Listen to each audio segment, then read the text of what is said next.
एक लड़की की नई नई शादी हुई थी। वह अपने नए घर मतलब ससुराल में जैसे ही प्रवेश की उसे कुछ भी अच्छा नहीं लग रहा था, क्योंकि उसकी सास हमेशा उसे हर बात में टोकती थी और कुछ न कुछ उसके विरुद्ध में बोलते रहती थी। उसे अपने पिता का घर याद आने लगा। हर पिता के समान उसका पिता भी उससे बहुत प्रेम करता था। बचपन से जवानी तक पिता ने अपनी बेटी की सारी जरूरतों को पूरा किया था और बहुत लाडों से अपनी बेटी को पाला था। यह नई नवेली दुल्हन अपनी सास के इस रूखे व्यवहार के कारण परेशान हो गई और कई बार तो उसने अपनी सास को खरी खोटी सुना देती थी, जिसके कारण घर में बड़ी ही असमंजस की परिस्थिति हो गई। वह अपने पिता के घर लौट आई और रो रो कर पिता से कहने लगी, पिताजी मैं अब उस घर में नहीं जाऊंगी, यहीं आपके पास रहूंगी। यदि आप मना करेंगे तो मैं आत्महत्या कर लूंगी। पिता समझदार थे। पिता ने बेटी को 2 दिन के बाद कहा, बेटी यदि मैं तुझसे एक बार जैसा कहूँ क्या तू करने को तैयार है? यदि तू उसके बाद भी कहेगी कि तू इस घर में मेरे साथ रहना चाहती है तो कोई बात नहीं।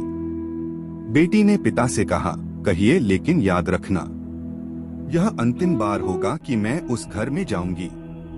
पिता ने कहा, वहां जाकर जैसे ही तुम्हारी सास तुम्हें कुछ बुरा भला कहने लगे तभी तुम अपने मुंह में एक कुल्ला पानी भर लेना और तब तक मुंह में पानी भरे रहना जब तक सासू माँ बोलना न बंद कर दे, और उसके बाद उस पानी के कुल्ले को नाली में थूक देना और फिर कुछ भी पलटकर मत कहना।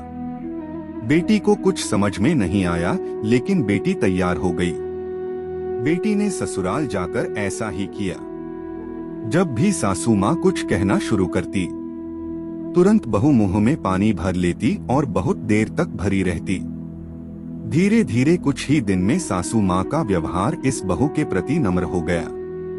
वो सोचने लगी कितनी अच्छी बहू है, पलटकर कोई जवाब नहीं देती और गुस्सा भी नहीं होती।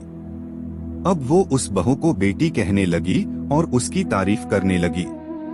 कुछ दिन में सासू माँ का प्रेम भरा व्यवहार देखकर बहू भी अपनी सासू माँ को माँ के जैसा प्रेम करने लगी और दोनों खूब बातें करती, साथ साथ घूमने और मार्केट और खरीदारी करने जाती। कुछ दिनों के बाद इस लड़की का पिता अपनी बेटी से मिलने आया। घर के सभी लोगों ने पिता का खूब अतिथि सत्कार किया। फिर जब पिता अपने घर वापस जाने लगे तब अपनी बेटी से कहा, बिटिया चलो, यदि तुम मेरे साथ चलना चाहती हो तो अपना सामान पैक कर लो, हम वापस चलेंगे। तब बेटी ने कहा, नहीं, अब यही मेरा घर है। मैं अपनी सासू माँ से बहुत प्रेम करती हूँ और अब मैं इन्हें किसी भी कीमत में अकेला नहीं छोड़ूंगी। यही मेरी माँ है। पिताजी अपनी बेटी की इन बातों को सुनकर और सास बहू के अटूट प्रेम देखकर बहुत खुश हुए और बेटी को बहुत आशीष देकर खुशी खुशी घर लौट आए। कहानी की शिक्षा, प्रेम सब बातों को सह लेता है। रिश्ते बनाना आसान है, निभाना कठिन, लेकिन जो रिश्ते निभाना जानते हैं वे ही लोग सही मायने में सच्चा प्रेम करते हैं। आपने इस सास बहू की मजेदार कहानी से क्या शिक्षा पाई है, कमेंट में जरूर लिखिए। अगर आप अच्छे कहानी सुनना पसंद करते हैं तो चैनल को सब्सक्राइब कर लेना। धन्यवाद।